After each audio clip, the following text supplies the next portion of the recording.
Pods like these are really convenient, but you can actually make your own laundry detergent at home. First, we're gonna grade a bar of Castile soap. All you need is this little bar for many loads of laundry. This really is so satisfying. Next, we're gonna add some baking soda to a glass container. And then 1 scoop of borax. Now, a handful of our soap. And to make things easier, I'm just gonna layer this the rest of the way. And just the last of our soap. Now just give this a good mix. There you go, that's all you need to make your own laundry detergent. And you only need a small scoop per load of laundry. And surprise, you can also use white vinegar in your laundry. We use this for everything, just add a splash to your rinse cycle. Phone, wallets, keys, so many things fall between those cracks in the seats. Depending on your vehicle, getting anything out can be the worst. The solution? A foam noodle. Just like the colorful pool kind, these are pipe insulation. You can find these at hardware stores and they're so cheap. And you can find them in different sizes. Just cut to fit. And install this to fill that gap between the seats. I love this, it's so discreet, you don't even notice it's there. Now there's nowhere for anything to fall. If you cook on a glass stovetop, guaranteed things will get messy. If a big mess occurs, it's best to let the cooktop cool completely before cleaning it up. For your cooktop, you'll need a lemon, and I usually have a half hanging out in the fridge somewhere. You'll also need baking soda, the perfect way to scrub away tough stains. The surface is cool, let's wipe everything down with a wet sponge. For really caked on crusted bits, you'll need a razor. Not a shaving razor, a razor scraper. Hold the razor at a 45-degree angle and scrape away all those crusted on bits. You only need to use light pressure. Now it's time for the cooktop to go to the spa with some lemon and baking soda. Just need a couple spoonfuls. That lemon juice will cut through grease while that baking soda helps scrub everything away. Back to that sponge, or you can use a microfiber cloth to wipe everything up. If you've avoided cleaning your cooktop for a long time and things are really stuck on, you'll need baking soda and hydrogen peroxide. Just pour a little bit of that around the cooktop. Now lay over a damp kitchen towel. Let this sit for a couple hours or overnight. Wipe it down, good as new. This comes together in minutes and your passengers will be like, "What smells so good?" To start, you'll need a small mason jar. Bonus points if that jar can fit in a cup holder. Adding some baking soda and leaving a little room at the top. I'm using lemon, but any essential oil good at fighting odor-causing microbes will work. It's as easy as adding about 30 drops in. Our cover is gonna be a coffee filter or a breathable fabric like muslin. And just cap that off. Just cleaning up the excess. And a little shake to mix it up. Baking soda will stay effective for several months and you can refresh the scent as it wears off. And mix up those scents. In fall, you can make a new one with cinnamon, or in winter, you can use peppermint. 'Tis the season for a good smelling car. If you have milk that's about to go bad, this is a great recipe to use it up. And if you intend to make your own fresh farm cheese, make sure you get the best quality milk you can. Let's start by heating our milk up in a heavy pot over medium heat. We wanna bring this up to a gentle simmer, a bunch of tiny bubbles, and give it a stir every once in a while to prevent scalding on the bottom. An instant read thermometer helps here. We wanna get the liquid up to about 190. It only takes an acid like vinegar or lemon to create a reaction that makes cheese. We're working with about a gallon of milk and we'll need a half a cup of vinegar. Cut the heat and watch the magic. Gently stir, and those curds should be forming. Let this sit off the heat for about 10 to 15 minutes. Once some thick curds form, we're about ready. If you don't have cheesecloth, try a clean, thin linen towel. For this next part, you can use a strainer or a colander. I'm just gonna let the excess liquid drain out. Be a little careful, the liquid may still be hot. Now, you can just add a little bit of salt. Get that incorporated, reform our cheese. There's a little more liquid in there. Now, let this cool and set in the refrigerator until firm. Now you can tell your family and friends, you know how to make cheese. Looking for a way to make your whole house smell like fall on a budget? Here's how to make an easy DIY cinnamon apple simmer pot. The first thing you're gonna do is just fill your Dutch oven, or whatever pot you want, with water. Then you're just gonna bring your water to a nice little simmer. Now to get that whole house apple cinnamon smell, I put in the apple slices, some star anise, cinnamon sticks obviously, and some fresh rosemary. Now I'm just gonna add a few drops of essential oil, and I'm using apple and vanilla. Really use whatever you want. Now you're just gonna simmer on low for a couple hours and let the magic happen. Just know that over time, the color will change a little bit, and you can also add more water as needed. Aluminum foil isn't just for the kitchen, it works for your laundry as well. You'll need a few pieces of foil to create a 2-inch ball. For best results, use 2 or 3. These go right in your dryer with wet laundry. The foil will help discharge static, and those balls will keep laundry separated and speed up drying. These are reusable, and because they're aluminum, they're recyclable. No more static cling. Now that's a problem solved. What do you use if you run out of dishwasher detergent? It may be tempting, but never put regular dish soap in your dishwasher. This stuff is not designed for it, and you'll just end up with a big mess on your hands. This homemade detergent starts with 2 simple household cleaning ingredients. You'll need borax. I'm gonna use baking soda. Better yet, if you have washing soda, use that. This is gonna be your base detergent to get the job done, but there's a couple things you can add to make it better. Add in a kosher salt or Epsom salt. Lastly, some citric acid. This stuff is great to have on hand for homemade cleaners. Let's put our detergent to work and add 1 to 2 tablespoons to our dishwasher. With this homemade detergent, you're gonna wanna pre-rinse your dishes to get rid of any excess food before you put it in the dishwasher. You can also use distilled white vinegar as a rinse agent in your dishwasher to keep everything sparkling clean. Here's how to turn a sock into a warming compress. The only thing else you need is dry rice. I'm just gonna fill this cup up with rice. To fill the sock, I'm just gonna put the end around the cup. Here's the fun part. My sock is full. I'm gonna tie a knot at the base of the rice. For a more permanent solution, you can also sew it shut. Microwave for 2 minutes to get it hot. Because there's no moisture, you're not cooking the rice, you're just warming it up. There it is, nice and toasty. That radiant heat is so cozy on a cold day. As long as this doesn't get wet, you can keep using it again and again. And a pro tip, you can add essential oils to your rice before you pour it into your sock, and that'll give you a nice, cozy, warm, fragrant heating pad to take with you wherever you go. For another version, you just need some small towels and a plastic bag. First, get those towels wet. Wring out the extra water, place them in a heat-proof bowl, and put them in the microwave for 2 minutes. These are gonna get hot and steamy. Just be careful with that bowl, it might be hot. Your hot towels go into a plastic bag, and just seal that up. Now, you have your own personal radiator. For extra comfort, you can toss this in a pillowcase, or wrap it in a towel. Now that's cozy. I'm gonna show you how to make your own reusable sweeper pads. All you need is a standard microfiber cloth. These are affordable, reusable cleaning wonders. You can use these just like the normal disposable ones. Microfiber is gonna be ideal because it has that little bit of static cling to trap all that dirt. For a little boost, give it a rub beforehand to build a little extra static. And you wanna make sure you're cleaning with the rough side. Now let's get sweeping. What I love about these things is it's so low effort and picks up so much. What's great is once these are dirty, you can throw these right in the laundry. Just make sure you're not using any kind of fabric softener or dryer sheets. They'll be ready for next time, and you can keep using these over and over and over again. If you don't have a microfiber cloth, don't worry, just reach for an old pair of socks, just make sure they're clean. You would be surprised how perfect this fits. For dirtier floors, spray on a little homemade cleaner. Adding a touch of dish soap to your cleaner can help with most laminate floors. But for hardwood, you can add some olive oil to keep those floors conditioned. If you've been making ice packs like this, you're doing it wrong. Here's how you make your own gel ice packs. Let's start off with a reusable zip top bag. They're more sustainable. Add 2 parts water, 1 part alcohol, a little bit of dish soap, and for the right look, food color. Get as much air out as you can.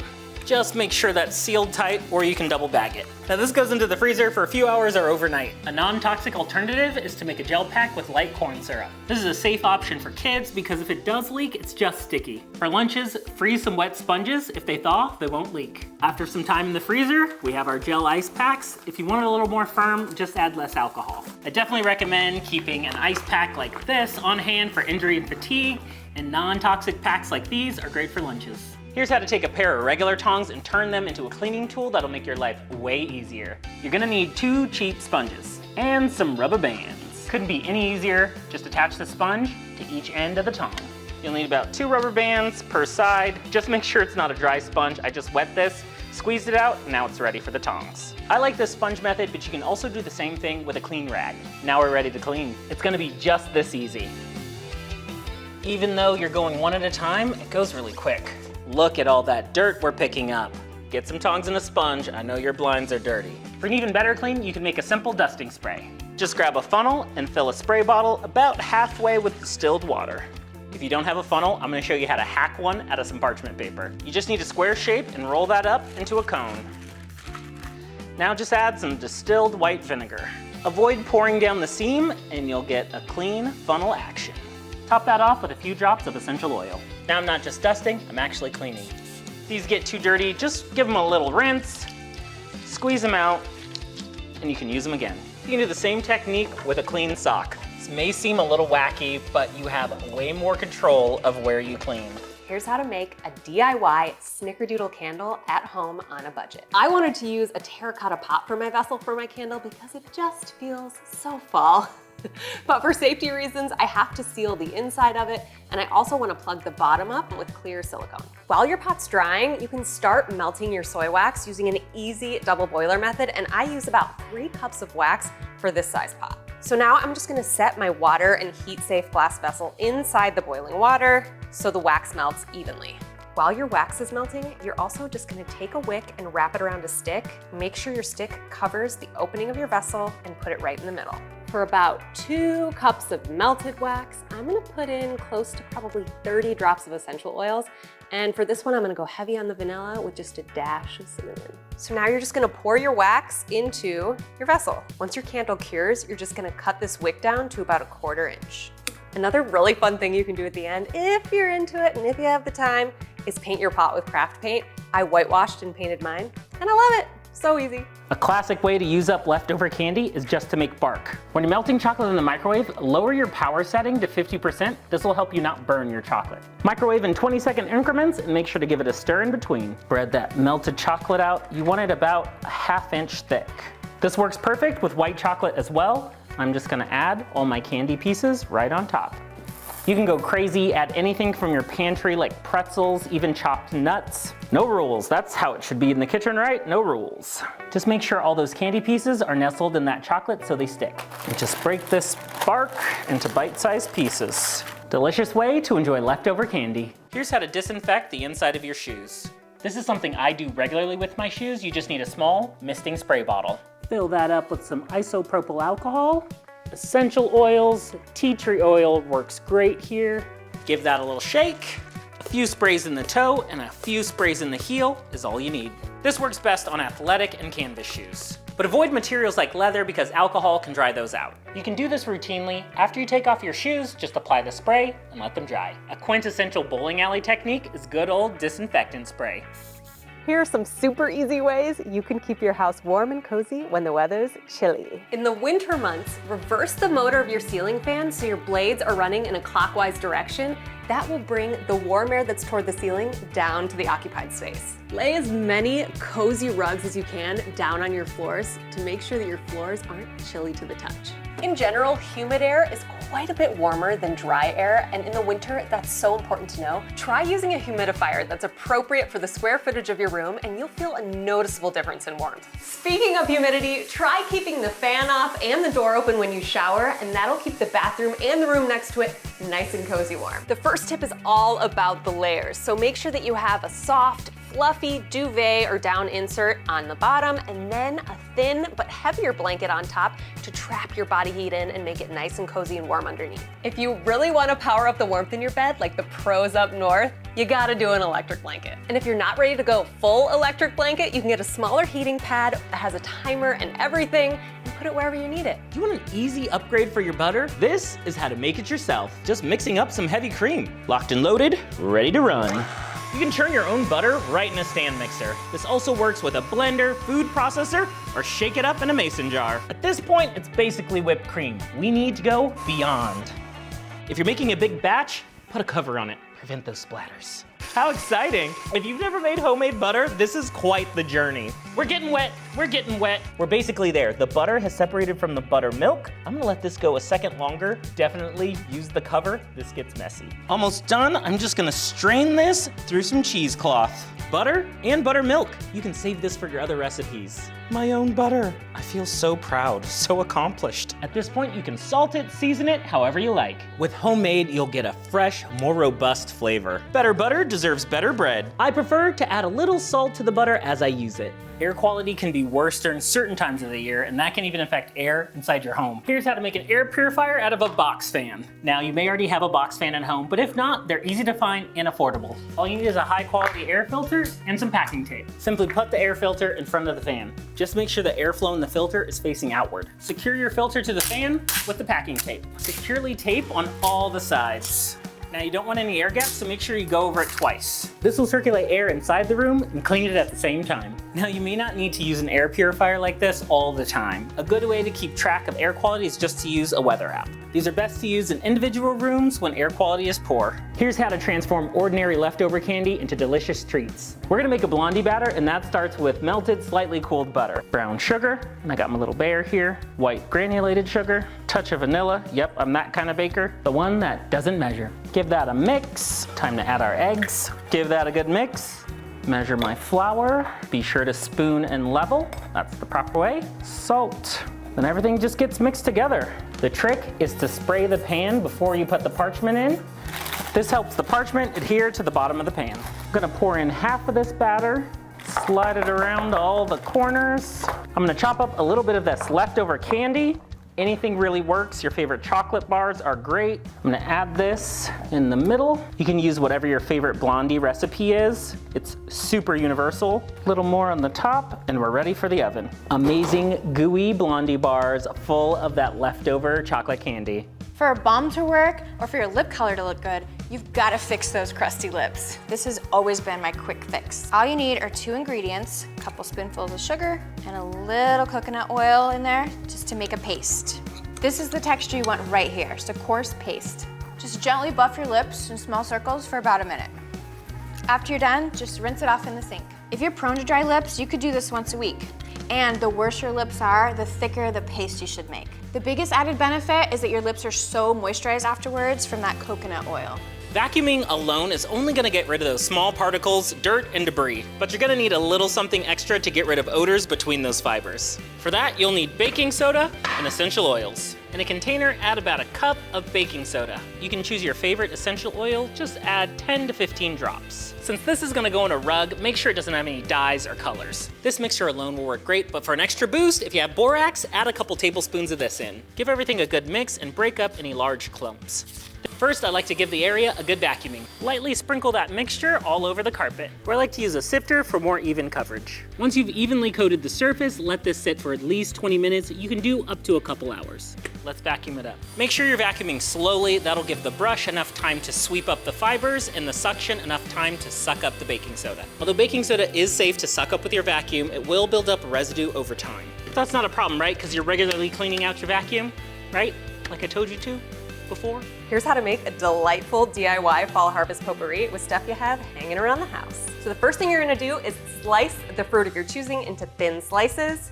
Get a baking sheet with parchment, and then just lay the slices out on your parchment paper. I chose apples and oranges for a little fall flavor. To dehydrate, just put these in the oven at 200 for 2 hours and check them every 30 minutes. Take them out when they're dry. Once your dehydrated fruit is ready, you can just throw that in a bag, and then you can add some other fun fall items like pine cones, star anise. I've got some cool walnuts here, cinnamon sticks, bay leaves. Then to really kick up my fall fragrance, I'm gonna add some essential oils. I did vanilla, cinnamon, clove, and sweet orange, but you can do whatever mixture makes you happy. Then you're just gonna gently shake your bag up, and now the fun part, you just get to put everything in a basket or a bowl and make it look pretty. And another little tip, if your scent starts to fade throughout the season, you can just add more essential oils. Need about a cup of distilled water. Heat this bad boy up. Hot water will help us dissolve the baking soda. I'm gonna add 2 tablespoons and a couple drops of essential oil. Then let this cool off.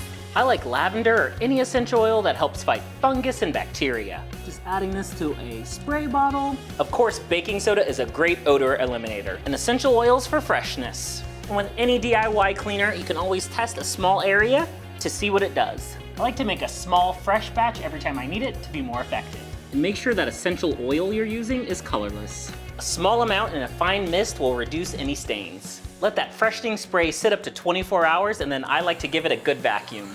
Who doesn't like an all-natural, effective solution? Do you find that butter burns too easy when you're cooking? This is how you increase the smoke point of butter. For clarified butter, start with a good quality butter. I like Kerrygold. All you need to do is warm it up, looking for a medium-low heat. The goal here, melt it without burning it. This process doesn't take too long, but it requires a little patience and keeping a close eye. As it melts, keep everything you need close by, like a slotted spoon, a bowl for the milk solids, a mesh strainer, and some cheesecloth, and a container for your final product. For clarified butter, we want to evaporate any water and remove any milk solids. Small bubbles means we're at the right temperature. All that steam's escaping. And the solid white are all the milk fats. Use your slotted spoon to start scooping those away. I find it a little easier to just use a regular spoon. Most of these milk fats are removed and the bubbling slowed down. Now carefully and slowly drain that final butter. Let this cool completely before capping. This will give you that great butter flavor, but at a higher smoke point, so that means you can saute and sear. You can use this just like oil in cooking. It's great in sauces and even dipping your seafood, of course. One kind of cool, super easy way to warm up a small space in your house, like my backyard office, is a DIY radiant space heater, and I'm gonna show you how to make it. So you're just gonna take a terracotta pot, a couple of bricks or pavers, an old piece of scrap tile or whatever you have laying around, a couple of saucers, and tea lights. So arrange your tea lights in your saucers on top of the tile, and then you're just gonna take your terracotta pot and put it on top of your bricks over your tea lights, and then another saucer that fits snugly on the top of your pot. And you're gonna light those babies. This is so awesome. It does get hot to the touch, so keep little fingers and big fingers off of it, and make sure it's elevated off of whatever surface you have it on top of, so it's safe. Okay, it's been under 10 minutes, and the temp is already up to 180, and I can feel the heat radiating, so I'd say this is an awesome way to heat up a small space, especially in a time of emergency. You know me, gotta find a way to make my own version of household cleaners. For this dusting spray, you'll need a cup of distilled water. Distilled works best because there's no minerals or residue. And for problem solve, popping bottles means vinegar. And half a cup of the vinegar, a spoonful of olive oil. Olive oil will help treat and condition your wood furniture. 10 to 15 drops of a citrus-based essential oil, lemon, orange, whatever you got. This mixture won't completely emulsify, so shake it up in between every spray. This is the perfect spray for dusting and cleaning wood surfaces around your house. It's best to apply the spray to a microfiber cloth and not directly on the furniture. When you're trying any new cleaner, you can always test a small inconspicuous spot before you clean the rest. I've always wanted to do this. I'm gonna show you how to make your own DIY air conditioner. First, you're gonna need a large container. I insulated 2 storage bins. Or you can insulate a bucket or a cooler, which is already insulated. To assemble our AC unit, you're gonna need the lid, some PVC pipes, and a fan. First, we're gonna need to trace our cutouts. And it's not perfect, but we just want to trace the shape of our fan. And now we need to cut these sections out. You don't have to cut the circle completely out. What you're looking for is kind of the shape of the top where you'd put a straw through a lid. Like a glove. All right, now that everything fits, we need one last thing. For the real AC effect, we need ice. I like to use frozen jugs like this. That way you don't have to pour out water and you could refreeze them and use them again. Here we go, time to fire it up. It worked. Woohoo! To make this more efficient, you could seal up the edges of the fan with tape, and it's also a good tip to use elbow brackets like this so you can position the air where you want it to go. I made this AC with a USB fan, so now it's battery powered. Slips and falls are all too common in icy weather. Almost got me. The forecast is predicting freezing temperatures. Here's a preventative measure you can take the day before. You can buy chemical deicer at the store, but I'm gonna show you how to make your own.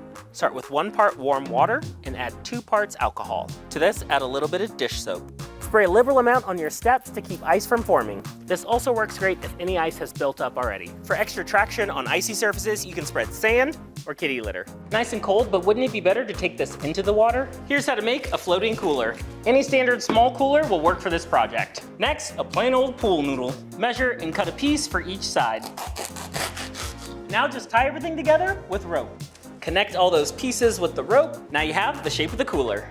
Cut and tie your ends as tightly as you can around your cooler. Use your extra cord to make a net around the bottom so the cooler doesn't fall through. Insulated coolers will float on their own, but making one of these will help stabilize it. If you take your time, cut your pieces at a 45-degree angle for a more seamless fit. Instead of your corners looking like this, it can look like this.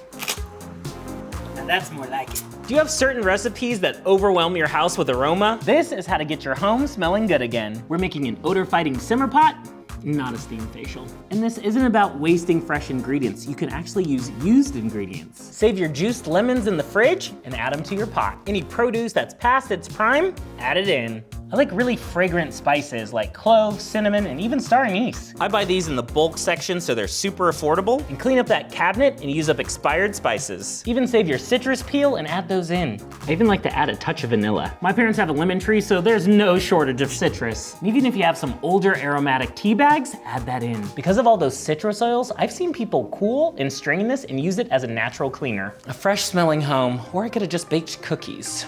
For these homemade chocolate bars, I'm gonna start by chopping up some chocolate and getting it melted. This is gonna melt best if it's all finely chopped, no big chunks. Into a microwave-safe measuring cup. All we need to get this melted is a microwave. 20 seconds at a time, giving a little stir in between. Our first layer is gonna be chocolate. Spread that around to every corner. Let this sit and firm up.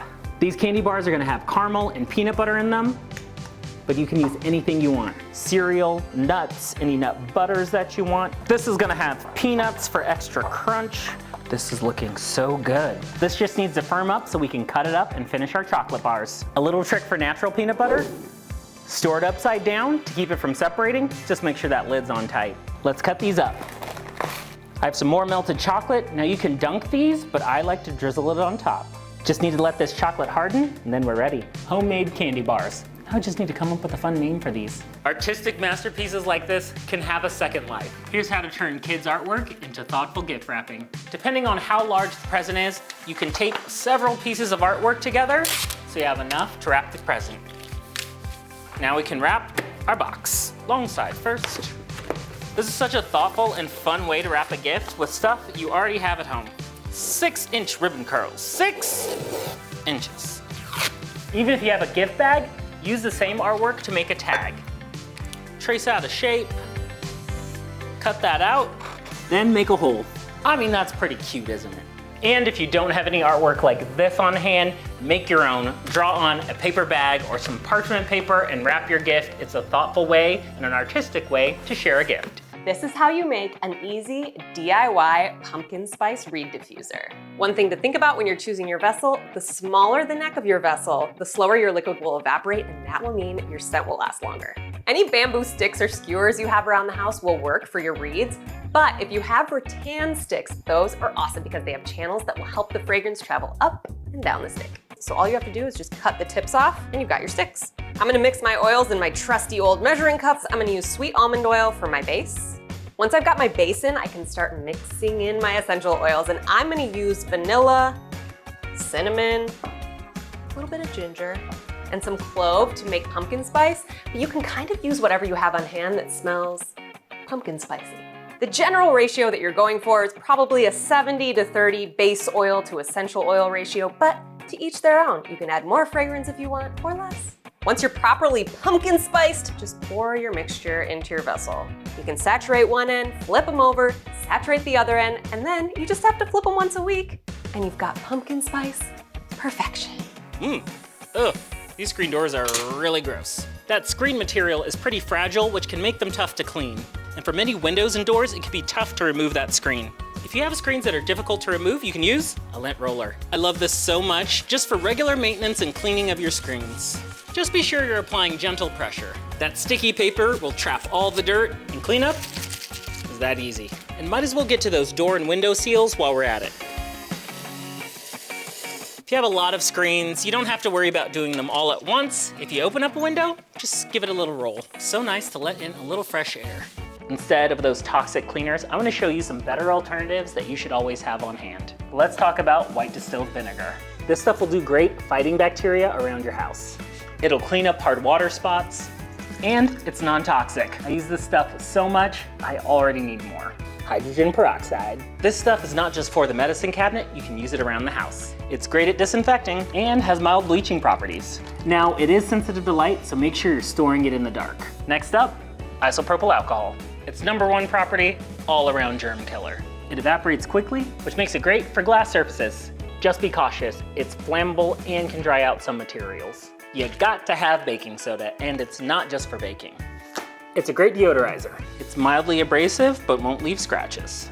And this is my go-to for stains, so make sure you buy the big bag.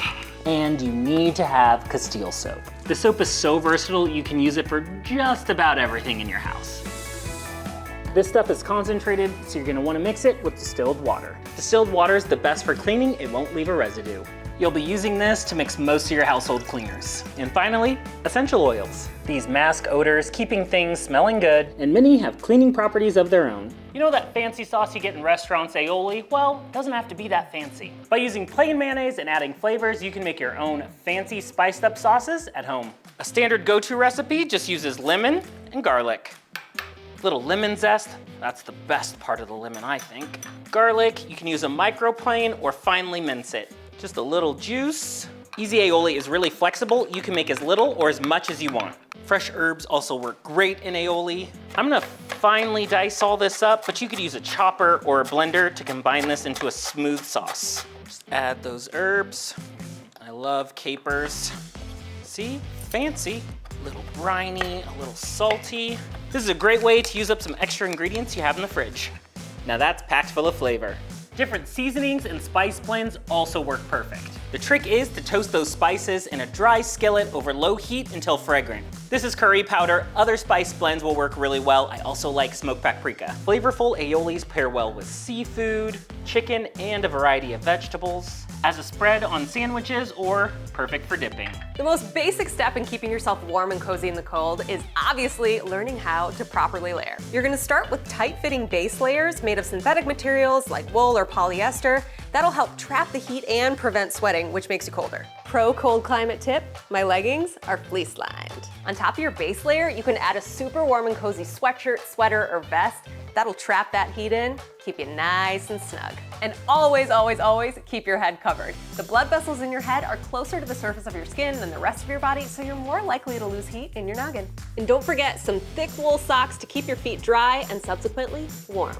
Bonus on the toasty tootsies front, shearling lined shoes. And your goal with all this layering is just to cover as much skin as possible. Bye-bye. Just remember that staying dry is the key to keeping warm. And if you're going out and you're just using a small scarf around your neck, you're definitely doing it wrong. What you want is a big scarf like this one that you can wear over your shoulders and under your coat for an extra layer of warmth. You can put it over your legs as a blanket to keep those leggies warm, or you can use your breath as a nice little heater and cover your nose and mouth to stay toasty. Let's start these gummies by dissolving some gelatin in water. You wanna give that a good mix. We're gonna mix in our own flavor, so make sure to use unflavored gelatin. All right, mixing the rest of our ingredients, some sugar, and we're gonna just mix everything together over medium heat until it's all dissolved and combined. Now that everything's dissolved, we can infuse it with our favorite flavor and food color. You can have fun with your gummies, mixing flavors and changing up the colors. Silicone molds come in so many varieties. We're gonna get started with the traditional gummy bear shape. All that's left is to fill the molds with the gummy mixture. This little pipette makes it so easy. Let these sit, chill, and firm up. As an alternative, use agar-agar powder instead of gelatin. This is plant-based and vegan, so it's a great substitution to that normal gelatin. Homemade gummies are so versatile. You can sweeten it with honey or your favorite sugar alternative. Instead of extracts, you can make your own flavor concentrate by boiling your favorite juice into a thick syrup like this. Gummy bears may be traditional, these gummy robots are my winner. The agar-agar gummies will have a slightly different texture, but they're full of natural ingredients. You can purchase mat sprays to use after regular yoga sessions, but of course, we're gonna make our own. This concoction uses distilled water and witch hazel. Witch hazel is plant-derived and helps clean and deodorize. And you may wanna opt for a version that's alcohol-free and more gentle on your mat. And another great alternative, if you don't have witch hazel, white distilled vinegar, my go-to. A good rule of thumb is 1 part witch hazel or vinegar to 4 parts water. You can even add essential oils like lavender, eucalyptus, and tea tree. Don't add too much, you don't wanna make your mat slippery. All there is to do is spray your mat down and wipe it down. It's best to use a spray like this because harsh chemicals on your mat can actually destroy it, but you'll still wanna deep clean your mat every once in a while. For most mats, all you need is some dish soap for that deep clean. Just give it a good scrub and rinse. Just because your car isn't fancy enough to have built-in seat warmers doesn't mean you can't have a warm booty. Just grab affordable plug-in seat warmers and you're good to go. Another cozy little aftermarket gem is a plug-in heated steering wheel cover. But obviously, it does have its limitations. See, this cord hanging off when you turn, getting tangled. And if you need a cozy, quick hit of heat, you can throw some disposable hand warmers in your center console or even better, just get a rechargeable hand warmer. And if you have the room in your car or SUV, it's a great idea to stash a couple wool blankets in there because wool is one of the warmest fabrics you can find. Another really handy find if your car doesn't have heat at all, or if the heat's just not packing enough punch for you, is a portable dashboard car heater that plugs in. This particular budget-friendly heater is great because it has strategically placed vents that go toward your windshield to defrost and the rest of your car to heat it up. So obviously there are a lot of cool products out there now that can help you affordably kick up the cozy factor in your car. But if you really want to get bougie with it, you can always do a heated beanie. This is a new delicious way to enjoy honey. This method especially works great when you have crystallized honey. This method works best if you have a stand mixer and a whisk attachment. Let's start out with about a cup of honey. Now this takes some time. We're gonna whip for about 20 minutes. For whipped honey, the goal is to incorporate a lot of air so it's light and fluffy. It's only been a few minutes, but we can already see things are changing color.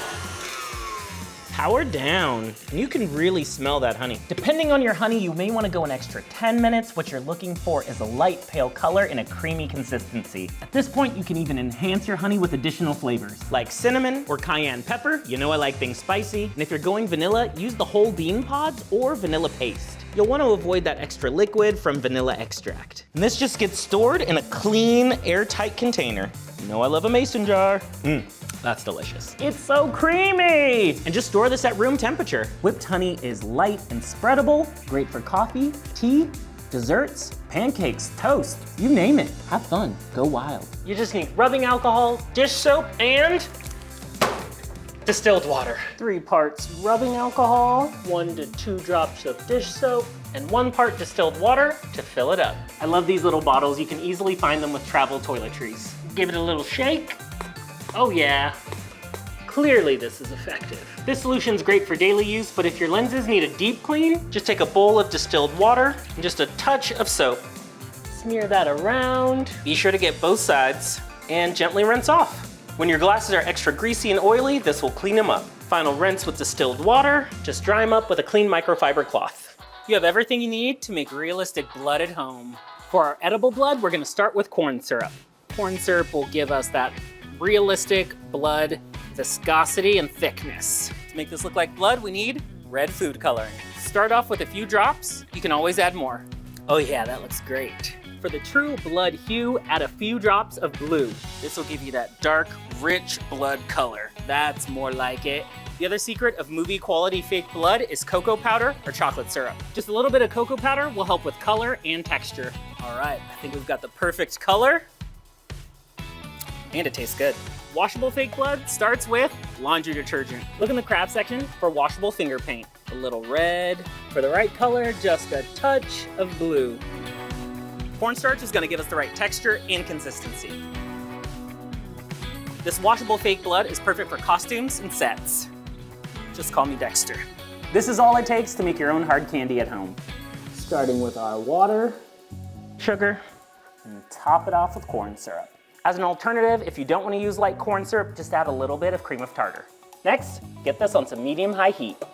Now you don't need to stir it, just let it melt and do its thing. The secret to candy making is a thermometer because it requires precise heat. It only takes about 5 minutes for that sugar to bubble up. I'll need a brush and a little bit of water. Brush down any sugar that's forming on the edge of the pan.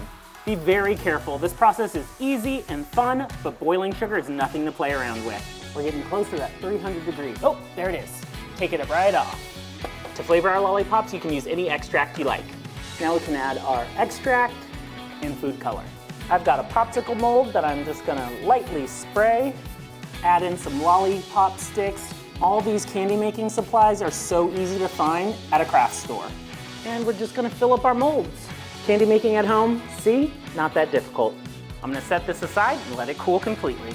These came out so good. If your office allows for it, and if you can follow safety protocols, a tiny little space here is a great way to get some extra warmth.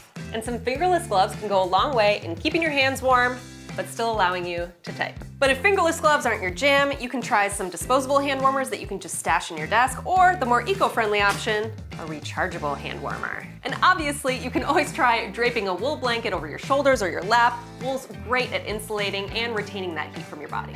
And if there ain't no shame in your blanket game, you can always go with an electric one. But if the whole blanket office situation is too much for you, you can always go with the more discreet option, which is a heating pad with on your chair.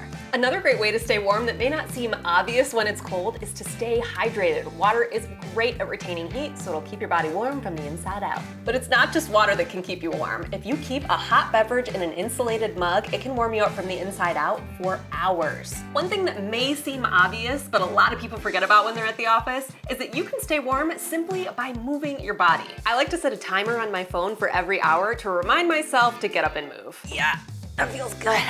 The solution for bland beverages and cocktails is simple syrup. All it takes is sweetener, water, and a few surprises to kick things up. You can use the sweetener of your choice, even alternative sugars. It doesn't get any easier than equal parts sweetener and water.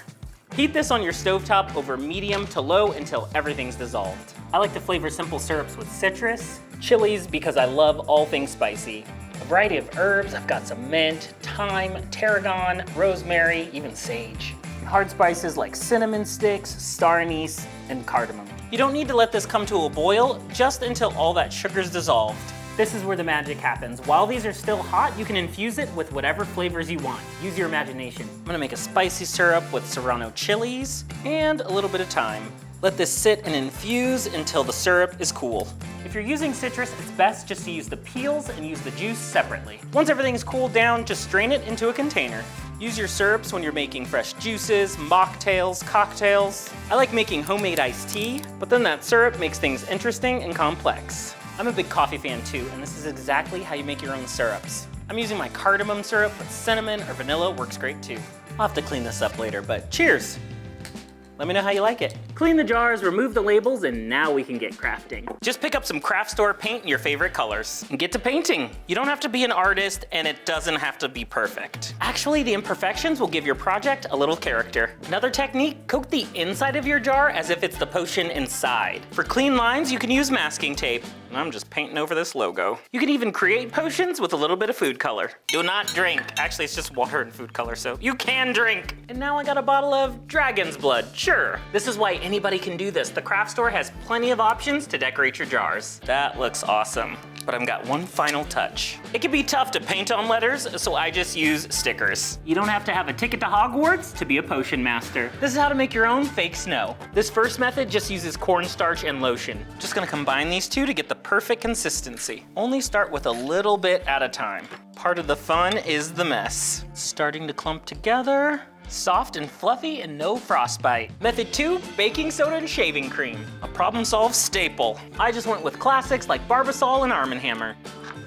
This feels so fun. It's like nice and cold. This is definitely something you want to get the kids involved in. This is almost the perfect consistency and it's holding together just like a regular snowball. You can keep this in the refrigerator and play with cold snow. This DIY fake snow is perfect for elf on a shelf if you're leaving Santa footprints or just a fun winter craft. These are of course super cheap ingredients you can find at the store or online. For the spookiest atmosphere, you need a fog machine. This is how to make your own fog juice. Of course, you can purchase solution, but making your own takes 2 ingredients. The solution is mostly distilled water and just a touch of vegetable glycerin.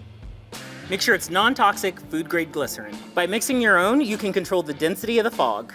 More glycerin will give you a thicker fog, and less glycerin will give you a light haze. That's all you need, 2 cheap ingredients that are easy to find.